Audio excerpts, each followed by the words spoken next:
welcome to Let's Pod This. My name is Andy Moore. Thank you for joining us. We've had a streak of nice weather on Fridays. It really makes recording the podcast much easier when it feels like there's hope in the air, which is not always the case midweek. It seems like the last couple of weeks, Tuesday, Wednesday, Thursday, a little gloomy. Then Friday, it's better. Maybe that's because the legislature is not in session on Fridays. That could be it. What do you think, Scott? Yeah, that could be it. It has been delightful. I've got a lot of plans to do lots of things in the yard this weekend. So somebody at work was asking. They were like, oh, so you like working in your yard? I was like, yes, I spend most of my time indoors in front of a computer, so working in my yard is delightful. That's right. My grass doesn't bitch at me for how I did something. It's mostly dead, but that's beside the point. Yeah. Well, and speaking of the legislature not being in session on Fridays, that doesn't mean they don't work. And in fact, joining us today is Representative Cyndi Munson. Hello, Cyndi. Hello. Thanks for being here. And please don't take my jokes as any personal attack on you. We both know, all of us, and our listeners for that matter, no, it's not the case. The legislature does work hard, particularly during the spring months, and arguably more so when they're not sitting on the House floor having a vote on bills. That's the real work is done outside of that room. That's right. I will, to Andy's point, Cyndi, I don't know if you listen to the show, but I make lots of disparaging comments about the legislature. And I want you to know that none of those comments are ever implicating you personally. You are not included in any of those comments. Good. Especially as your state representative. If you do have an issue, though, you just give me a call. Let me know. You are. I'm officially your constituent now. I'm so excited about that. Oh, yeah. Hey, congratulations to both of you. All right. Well, we've got a few things to talk about. It has been an odd week. So I think as we said last week, it was spring break, but this week things were back, but it wasn't like really back. It was kind of a slow start to the week. And as usual, that means that we are, as we approach the next deadline, things are backing up, right?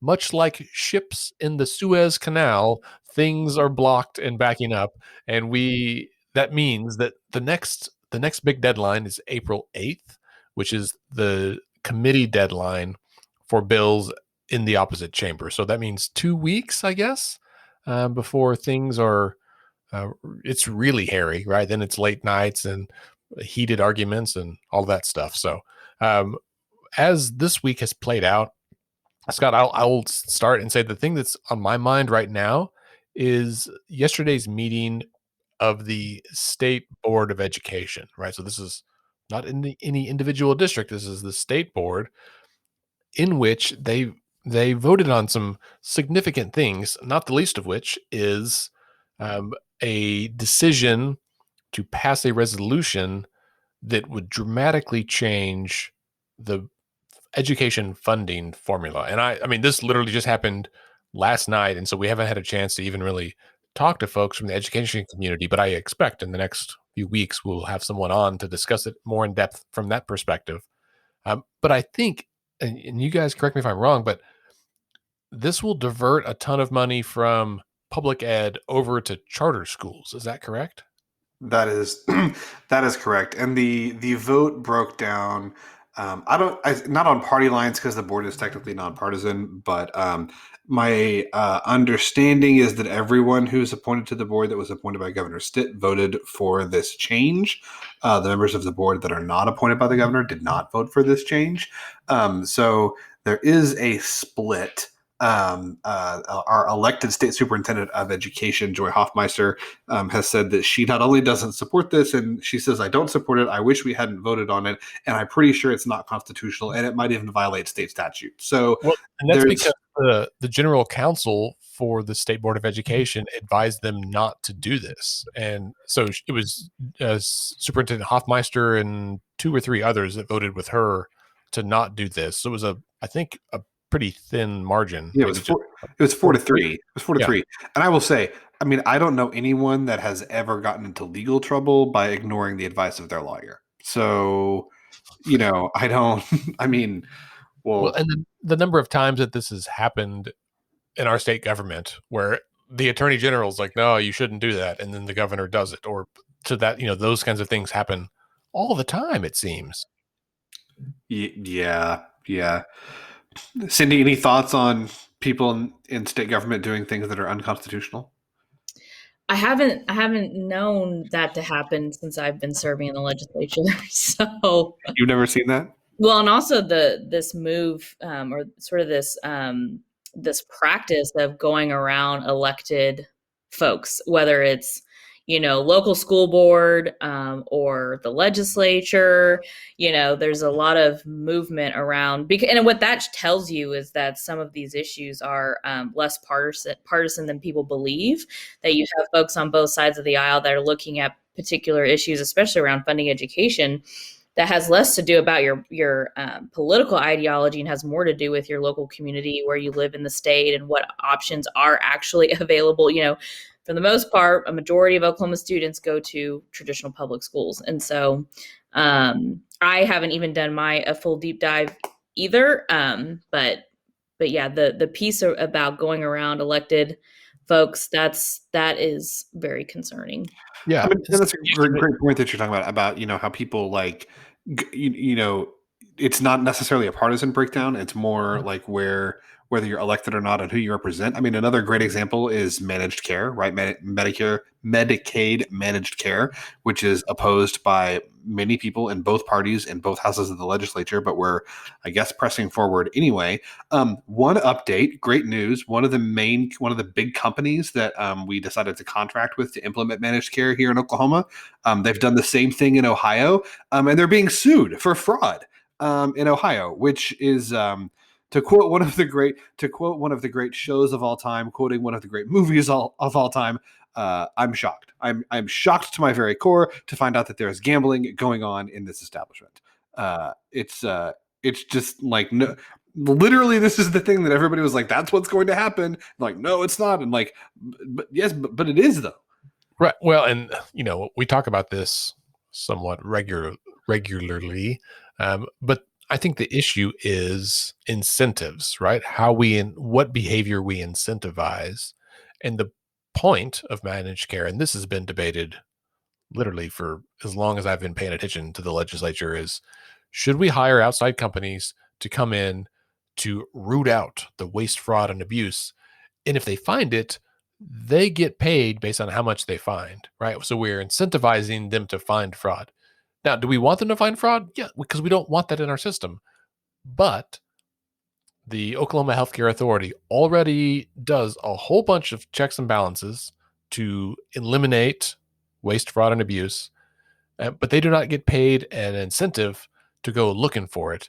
And what happens is that when people go looking for things and they can't find it, sometimes, like in Ohio, they will manufacture what they think they're finding for the purposes of getting paid, right? And so, like, if you want me to find, if I'm supposed to go to your backyard and find grub worms, and maybe you've done a great job of pre-emergent spraying, we're back to lawn care now, but if you're doing all this stuff and you're treating your lawn, maybe I don't find very many. And if my pay is based on how many grub worms I find, then I'm going to bring a bucket of grub worms with me and just, sprinkle them about perhaps and be like, look at all the grub worms I found. Go ahead and, pay me. This is less than I expected, but you should still pay me. And that is not the way that we should run our state government. Right. Good. Representative Munson agrees. I think we're done here. We should just log off now. I have nothing to add. That was excellent. Well, so related to education, while we're on that, I think that's going to be the theme for today, maybe the next few weeks. But the other notable thing, and this is, if you're not on Twitter, you may have missed this, except that I think both the Oklahoman and the Tulsa World covered it in actual stories. There was a Twitter beef between some of Governor Stitt's staff and some reporters. And so when I thought about this, I was like, okay, I think the order of operations here is that a reporter tweeted about something, and then one of the governor's staffers responded to that reporter on Twitter, and then someone else then wrote a story about the tweet that was a response to a news story about a tweet. And I was like, okay, this is 2021 in a nutshell. But essentially, the governor's staff, I don't know if the governor said anything, but the governor's staff was responding again with a negative attack on Tulsa Public Schools, right? So they got recognized nationally for being one of the districts in the country that was opening the most safely post-COVID, thinking through things, planning out how to reopen in a safe manner. And a reporter was like, hey, look, a Tulsa district getting recognized nationally. And then the comm staff jumped in and poo-pooed on that idea. Yeah. It's pretty embarrassing and just disappointing that we would use energy and time to speak poorly on one of our largest school districts in the state who did something very well and is taking care of their students and their families. It's really disheartening. Well, top 10 state. What struck me is that the news story then became the governor's staff is crapping on Tulsa Public Schools, not the actual news in the beginning that Tulsa Public Schools did a good thing, right? And so, this is not necessarily intended to be a commentary on what we pay attention to. And maybe this was their intent, was to co-opt the story, right, and make it about them. But I don't want to lose the fact that Tulsa Public Schools was recognized nationally for how they've chosen to reopen. We talk about COVID a lot here on the show. As Scott's a doctor, I've spent 10 years in public health myself. This is a issue that we care about personally and professionally, and so want to recognize Superintendent. Is it Gist or Gist? I think it's Gist. Gist. Okay, with a hard G. Definitely Deborah. Yes. Yeah, Gist. Yes. I haven't met her, so I can't say Deborah. Not to reopen an old wound, but I think it's Gist in the same way that it's GIF. Oh, okay. We can go to blows now. We're going to the mattresses about how you pronounce it. It's GIF. Andy maintains that it's GIF, not GIF. Oh, Andy and the creator of the file format. Wait a minute now. GIF. Right. Like giraffe. So, Scott and I have two arguments, and that is GIF versus GIF. And then I don't know if we actually argue about the second one. The second one is that muffins are just naked cupcakes. That if you just put icing on a muffin, it's a cupcake. No, that's just they're so different. Yeah, that's untrue. Different batter, different moisture content, different everything. No, here's the point. If you walk into the break room at work and you see a box of what appears to be muffins with icing, right? You think, who would put icing on a muffin? No, you don't. No one would put icing on it. No, you put icing on a cupcake, and they're not the same. They are. It's the defining characteristic. Jesus, how many times are we going to go through this? I enjoy arguing about things that have literally no consequence to the rest of humanity because it makes me feel better about all the things that do. All right. Well, as we carry on the education front, Representative Munson, let's talk about a bill that I think is in the House right now that would make some changes to the Oklahoma's Promise scholarship program. Is that correct? That's correct. Senate Bill 693? 639. 639. Okay, I was close. Yes. Can you tell us a little bit about what that bill does and kind of just give us little intros to our discussion here? Yeah, so Senate Bill 639 originated in the Senate by Senator Pugh. It looks like originally the plan was the bill was basically getting the Department of Commerce, their executive director, involved to consult on the critical occupations, just to update that list and update the information about those occupations to encourage high school students to explore those degree opportunities in those programs through career tech or at a 2-year, 4-year institution. That all sounds great. And then there's a floor substitute that added information or added a new amendment to the bill that would basically have students who don't complete their academic program within a 6-year time frame, that they would have to pay back the scholarship. So the money, and currently Oklahoma's Promise only pays college tuition. So it doesn't include fees or housing or those additional expenses that come with going to college, book supplies, those kinds of things.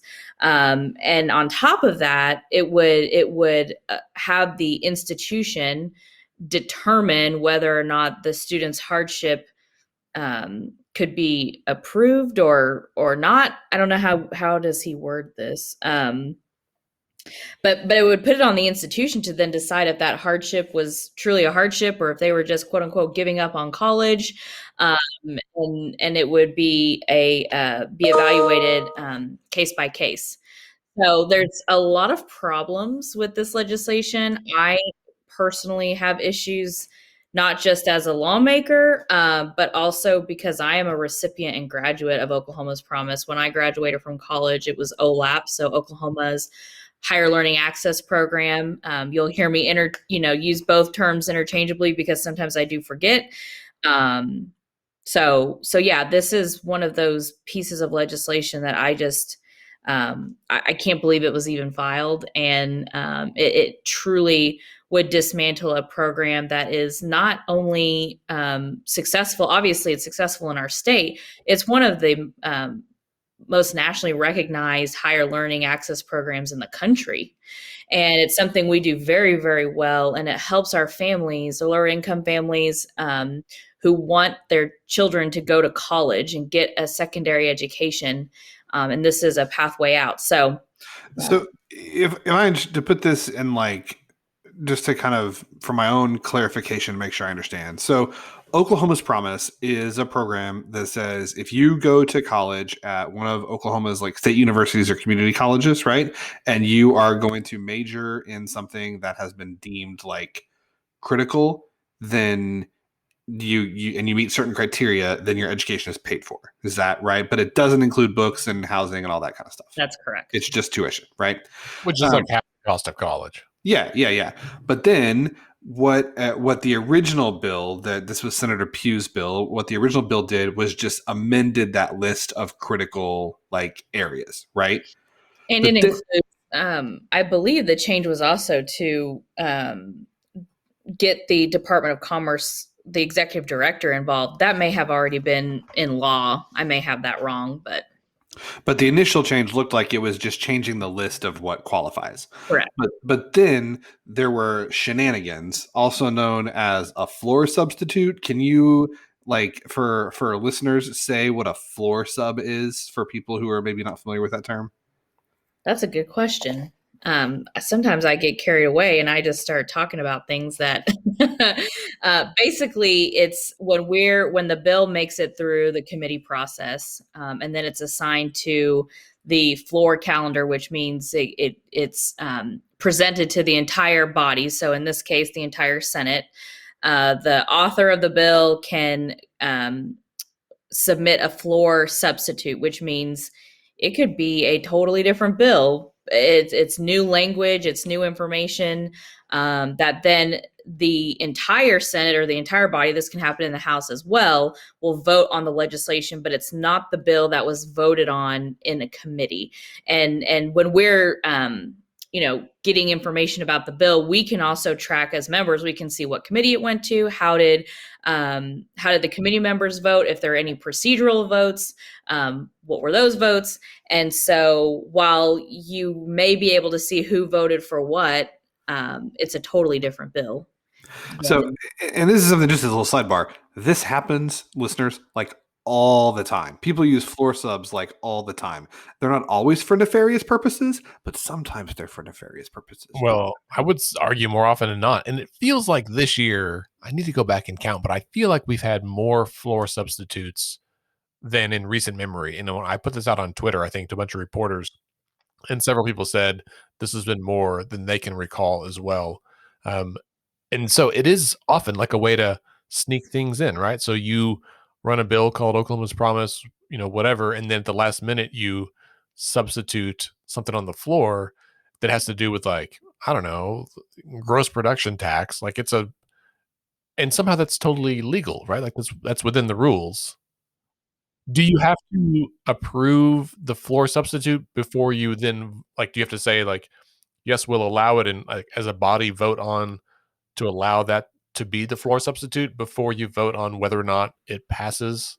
Yeah, it depends on the timing. In the House, we do, we'll allow untimely floor amendments and things like of that nature, and we'll usually agree to suspend the rules or we won't. Obviously, I'm a Democrat, so usually my vote to whether or not to suspend rules doesn't always go my way. And so, yeah, there is a process where the body will decide whether or not they'll accept the substitute or the amendment. Yeah.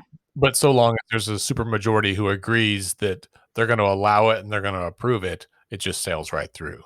That is correct. And that is the problem, I think most of your listeners know, of having a supermajority of one party rule is not okay, because a lot of these procedural things, they play a huge role. There's an impact on the policies. It's not just about the bills that we're voting on, all the procedural stuff, encouraging and demanding transparency, which is a big issue here, obviously, in what we're talking about with the floor substitutes.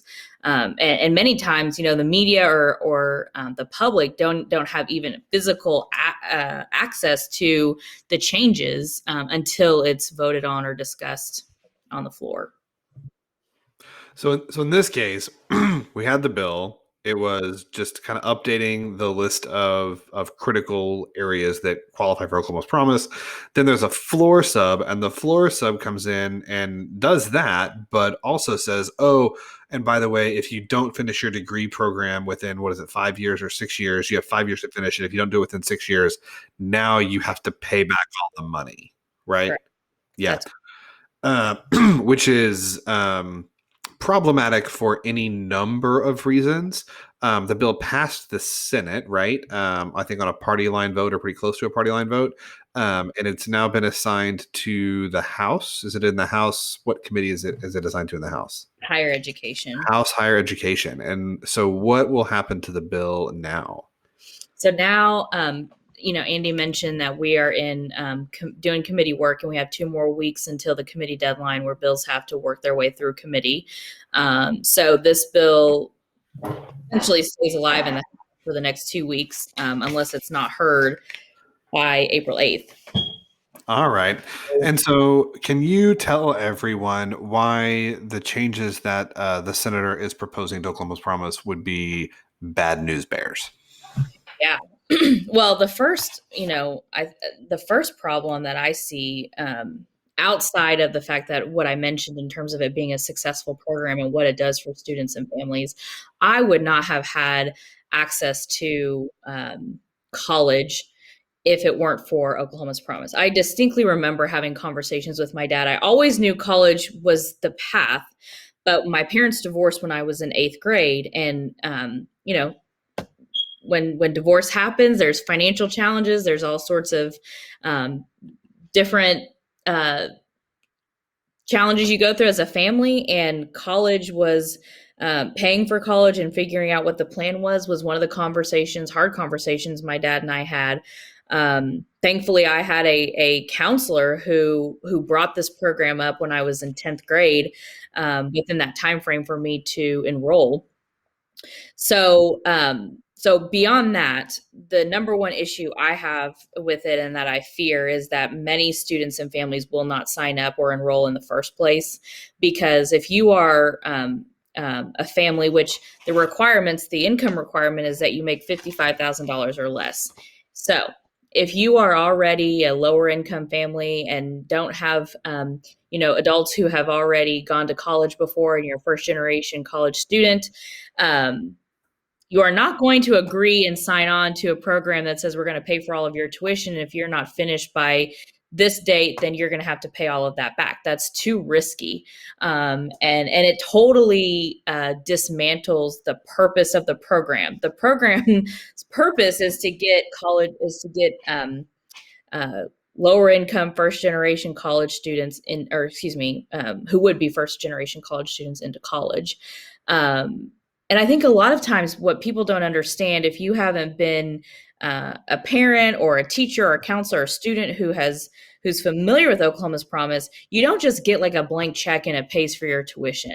You know, while you're in high school, there are academic requirements. There are certain courses you must take, and currently in Oklahoma statute, you have to have quote unquote good behavior. So you can never be involved in the juvenile justice system or have any type of criminal record. And we can certainly talk about that. I have many ideas and many issues with that, and I'd be happy to share. But there are so many things that you have to do before the check goes directly to the institution for your tuition to be paid for, and so that's the number one problem. That's the biggest issue here. Is it will shut the door on many students and families who want to go to college. Yeah. So the criticism here, right, or I will say assumption, I guess, and it is certainly incorrect, is that a whole bunch of people are just getting this money, going to college, paying for them to go to college, and they just party their life away and drop out of college, and then the state has to be stuck with the bill. But the data doesn't bear that out, right? Like that's not actually what happens. And as I think literally everyone, our listeners certainly, and plenty of others, know plenty of people who went to college and hit roadblocks for a variety of reasons, right? Like whether it's because there was a pandemic in the middle of your college experience, you had a parent die, you had some other experience, whatever reason that slowed you down and that person wasn't able to finish college in a externally defined amount of time, that they would be have a huge negative impact from this kind of bill, when, as you said, the purpose is to encourage and empower them to attend college in the first place, right? And I don't know anyone who starts college and goes to all the work to get there in the first place that doesn't actually want to finish, right? Now, things happen and you may take a little bit longer than you anticipated, but that doesn't mean that you're not working towards that. It took my dad 14 years, I think, to finish college, right? And he went to night school and weekend college for years, like as I was a kid. And he worked his ass off, right? Like he worked full time to support a family and was trying to go to college. And he was not subject to this. But as an example, like there's people in that situation. He was the first generation of his family to go to college, and that would have made him ineligible, had to pay it back, which would have been a game over, I think, in that situation. Yeah, it just pisses me off because it's like this is in the same bucket as like Medicaid work requirements, and it's in the same bucket as like EITC and like it's in the same bucket, and it shows that if you're running this kind of bill. I mean, I don't know Senator Pugh personally. I don't know all the people that he comes into contact with in his life and his family or whatever. But what this says to me is, okay, so you don't actually know anybody who's ever struggled with this, right? You don't actually know anybody who's ever gone to college and struggled to finish in 4 or 5 years or 5 or 6 years, because your assumption is if they can't do it in 5 or 6 years, it must be because they're lazy or they party too hard or they didn't take care of their business or they did something wrong. And so they need some kind of extra incentive, or they're coming from a place where they need some extra incentive to do what you had the incentive to do anyway, right? Like I'm some guy, like I grew up in Edmond. I went to Edmond Memorial High School, and that background, like I guess the assumption would be that no one has to give me some kind of disincentive. Like I didn't have a disincentive where I'd have to pay back any of my scholarships if I didn't finish school in time, because the assumption was that coming from my background, I don't need a disincentive. I don't need that extra like thing hanging over my head. But if you're somebody that's coming from a situation where you're going to benefit from a program like Oklahoma's Promise, you need some extra kind of fire under your butt to make sure that you like do the right thing. And I'm sorry, I guess we're not going to be PG related today. That's freaking bullshit. Like it is. Like, and it shows that you don't actually know anyone who's ever been in this situation. Right? It is a testament to being out of touch and trying to regulate some program, thinking you know what is best for somebody else in a group of people that it sounds like you've never had any contact with. Sorry. That's my. Yeah. Well, no, your frustration is valid, and I think the messaging around all of this around I heard in an interview he did say, we are not paying for a piece of paper, we're paying for skills. And so if you're not working toward obtaining those skills, then yeah, you have to pay that money back. And he talked about his experience with the ROTC, and that if he didn't finish his ROTC program, he'd have to pay that scholarship back. Well, my rebuttal to that is I'll tell you that once I was enrolled in this program, I knew that this was my way to go to college. And I self enrolled in honors classes, pre AP classes in high school. I was a good student. I wasn't an overperforming student. I'm one of those that takes a lot of time for me to read through things and memorize and remember what I just told you. I was going through some trauma with my parents divorcing. And before that, I was, my parents divorced because my mom was, she had a lot of her own struggles and challenges, and she was verbally and physically abusive. I didn't live in a household where things were always safe. And so my school experience, my learning experience had a lot of, I just had a lot of obstacles I had to overcome. But I knew that this was my way out, and I did finish college in 4 years, but it wasn't, I'm not saying that because, everyone should finish in 4 years. I hustled. I never went on a spring break trip. I never went on trips during breaks. I was taking intersession classes while also working. I was a student government officer, so I got like a little stipend, but there was one semester where I took 12 hours. I dropped from 15 to 12. I mean, I would take 12, 15, 18-hour semesters and work on campus. I'd work in, I was a server. I worked in retail. I, so yeah, it's highly offensive to hear that someone doesn't want to graduate, and it's just not true. And what's also frustrating is we just recently had a meeting with with LOFT, which is the Legislative Office of Fiscal Transparency. That office was created through Senate Bill 1. That was to create this office that basically goes through various agencies and programs, and we kind of go line by line in terms of where we're spending our dollars. Was not a proponent of that legislation or the creation of the office in the beginning, but now that I serve on the oversight committee, there's certainly frustrating moments, but when we were able to go through this program, and I think sometimes for some of my friends on the other side of the aisle who want to do these audits and they want to find fraud and the waste, what happens is the audit happens, the investigation happens, and it comes back saying, you're doing a good job. In fact, you should grow the program, and here are some ways you can do that. And so that's what this LOFT report showed us. Do 100% of Oklahoma's promised students graduate? No. But 100% of students who go to college don't graduate, or they don't graduate within a certain time frame. And I do need to do some work. I made some notes for myself the other night because I went back into the report, and while 43% do graduate, which is a higher rate than the general population of Oklahoma students who are in college, within that 5-year time frame, it says that that's the percentage that graduate within the statutory time frame. So my question then is, well, how many of them are still graduating, just not within that time frame? That's not giving us the actual data, the full picture of these students and what they're able to accomplish.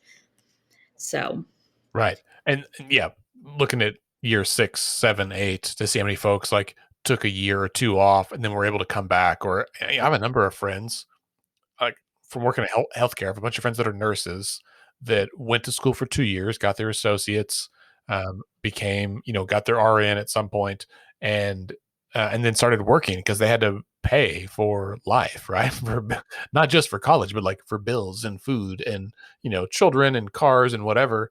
And then they have been taking class after class, maybe only 6 hours a semester, but they've been doing it for year after year after year to get their bachelor's. And they, by that nature, like accumulate debt because they're trying just to survive. Like they're not getting through this easily by any stretch of the imagination. And I haven't visited with them to say, like, are you a recipient of Oklahoma's Promise? Like if this was you, but to know that a lot of folks are hammering away year after year after year to finish college. Just because they didn't finish in 5 years doesn't have any bearing necessarily on their will, on their dedication, or on their hard work. And I just want to go back because Representative Munson, you pointed out that this program is only available to people making less than, or families making less than $55,000 a year, which is roughly like pretty close to the threshold for people who qualify for the earned income tax credit, right?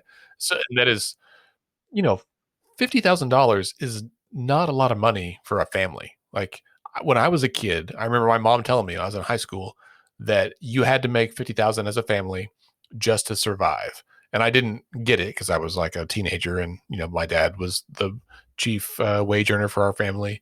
But as an adult, like I understand, right? I got 3 kids. Like you start figuring out when you all your other bills add up, your car and your fuel and your house and your electricity and food, that there's not much to go around. So these are the folks that need the help the most. And to penalize them, it just seems extra cruel, not just because it's people that are low income, but because we know that this has a disproportionate impact on communities of color as well, right? Like it's like a compounding affront to people who need more help. So is he doing this because ROTC does this? Is that what his justification is? Is like this is what ROTC or like the service academies do? Like if you leave, you got to pay. Like is that where this is coming from? No, I think that was just an example that he shared as something he's had to do. I believe that unfortunately there has been a movement to underfund or defund Oklahoma's Promise for a while, and what happens, what I've noticed, and I know you all have seen it too, in terms of watching the legislature overall. Andy and I met 6 years ago when I got elected, and so I guess that's when we met too, Scott. But we're having all those budget issues, and it's kind of what I feel like it's just how we fund government. We try to find where there is money and we go after that versus raising revenue, looking at our tax structure, and really finding progressive ways to get revenue into our state budget. And so Oklahoma's Promise is an easier program to attack, to your point, Andy, because one, unless you're enrolled in it and you're in education, you don't really understand or know about it, the details of it. But it's this idea that it's poor folks or lower income folks who are just taking advantage of a government program. And something I wanted to highlight with that, to your point about, parents making a certain amount of money. And when I think about my dad, at the time when I was in the program, the income limit was $50,000. And so I make $47,500 a year. My monthly income is $2,857.33. I live paycheck to paycheck. I do not have children. I do not have a partner. I do not do extravagant things. I could probably lay off the Postmates and grocery delivery, those new expenses I got because of the pandemic. But I live in a rental home. I do own my car. Finally, I buy bare minimum groceries. I'm not extravagant around my clothes and things like that. And so I cannot imagine. I try to imagine my dad with 2 young girls and trying to think, how am I going to do this? And I shared this story about the eviction bill that came up earlier this session in the House. The assumption is that these folks are not working, that they're not working hard. My dad is a Vietnam era military veteran who worked multiple jobs after he got out of the military and retired. He was a government contractor, and because he didn't have a college degree, he was limited as to how far up he could go in his organizations. And so I get really frustrated because these kiddos, their parents are teachers. I mean, there have been movements. Representative Nichols from Tulsa, he, I believe, has filed legislation a few times to get just automatically enroll students who are children of public education teachers in the program, because we know how much they make, and it's less than $55,000.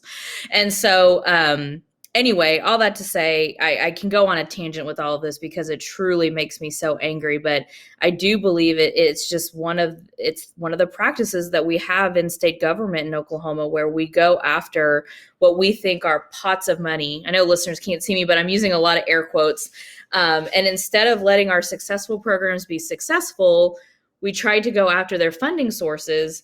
And then we always point the blame on poor people. Right. It's fascinating to me. It makes me very frustrated. Well, and we talked a little bit last week about some of the proposed tax cuts that are a bad idea. And I will say Oklahoma's government, right? Like our state budget, the appropriated piece has been cut by 25% over the last 20 years. So that means like we have only $3 now for what cost us $4 to do 20 years ago. That's an enormous cut for a state budget that wasn't like thick with padding to begin with, right? Like it's always been lean. And the fact that it's been cut, higher ed across the board has taken a huge cut, right? Like the budget of the University of Oklahoma, which has been, it was a state university. It was primarily funded through state dollars. I think 20 years ago, the state contributed like 60% of their budget, and now it's like less than 10%. So they're barely a public university. They're 98 or 92% a private university, and so that changes a lot about how we think about school. We started this episode talking about attacks on public education and attempts to redirect money towards charter schools and to virtual schools. Like there's a ton of stuff that's going on where we just see this time after time, systemic, piece by piece defunding of schools and sending that money to either private institutions, to to private companies, or redirecting it to make, I don't know, tax cuts for corporations in California rather than keeping that money here to pay for lower income Oklahomans to go to college. Right. Yeah, it's very frustrating. I don't know what other word to use. Oklahoma's Promise is such a beacon of hope for so many. I mean, I just think about myself and my sister, who was also a recipient and graduate. We are exponentially better off than my parents. My mother doesn't even have an American education. She's from Seoul, South Korea. My dad graduated high school, drove taxi cabs, and then went to the military. And what's really also disheartening is just a few weeks ago, it may have been a month now, but Senator Maxine Horner, who was the champion for Oklahoma's Promise, or OLAP, she was in the Senate. She worked many years to get this program started. I had the opportunity to meet her a year or two after I was elected, and I could not imagine the amount of emotion that would overcome me meeting her. It is because of her I was able to go to college. Why on earth would we undo that? It has helped thousands of Oklahomans, and the economic return, the investment back in the state. 85% of OLAP, or Oklahoma's Promise students, live in Oklahoma. They work here. I am what Oklahoma's Promise is supposed to do: graduate from college, go to graduate school, come back and serve or give back, And so it truly breaks my heart. And I'm always on the verge of tears thinking about it, because my career prior to coming to the legislature was working with young girls, especially. I specifically worked with girls who were in the juvenile system and went to lower income schools and in neighborhoods where there really weren't a ton of resources. And I would talk about Oklahoma's Promise to them, and they didn't even know about it. For some, I did help enroll on, like, just barely got them in, and it's helped them. And so I think about my girls, my students I've worked with, and we're failing our families, we're failing our students, and ultimately our future. How do we get more jobs here? How do we get the economy to grow when we're not investing in the very people who will help make that happen? Well, Cyndi, if listeners are hearing this episode as they're getting their morning coffee and donuts tomorrow, and they are as outraged about this as we are, who should they call? Should they call? Should they text? Should they occupy the Capitol? What should listeners do to make known how they feel about this? That is a great question. First and foremost, always go to now that it's in the House, spend your energy contacting your state representative. You can find that information on okhouse.gov and type in your address. And so if you don't know who your state representative is, you can scroll down and there's a place you can input that information. And then after that, go to the tab where you can find committee information, because this has been assigned to the Higher Education Committee. Whether they're your representative or not, you can contact members of the committee and tell them how you feel about this, how this would impact our state. If it impacts you personally, even better, good to share a personal story. The House author is Representative Rhonda Baker. She, even maybe contacting her and giving her some insight on how you feel about it, I think would be helpful as the bill author as well. That's right, because if they can put in a floor substitute to make it a bad bill, they can put in a floor substitute to make it a good bill, right? Like we can always use our force for good. That's right. Representative Munson, thank you for being here today. Yeah, thank you all. I love listening to your show, and I'm not just saying that because I'm on it. The EITC podcast episode was just great. I have like 10 more minutes left, but I just appreciate you all. I appreciate Bailey. Thank you for lifting up the issues that I think are so important and giving me space to talk about the things I care about too. I really appreciate it. You're welcome anytime. And you mentioned Bailey, who we didn't mention at the top, but she is on vacation this weekend, a well-earned vacation. Yes. I saw her message that said, Me too. I'm not answering texts from friends or family, nobody, unless someone's dead. Leave me alone. Yeah. And I thought, I'm going to do that. Has taught me boundaries. That's right. That's right. It takes guts, which is bananas, but it does. So, it does. Yeah. Scott, thanks for being here as well, sir. I wouldn't miss it, man. I wouldn't miss it. Except when I do. Except when you do. Listeners, thank you for being here as well. Thanks for listening. I will drop in the show notes for this episode a link to the committee so that you can see who's all on there and you can send them an email. If they're on Twitter, you can hit them up there, but don't be rude. We don't need any more rudeness on Twitter. That place is full of it. Full of Twitter. All right. Full of rudeness. On that note, though, remember, decisions are made by those who show up. Have a great week.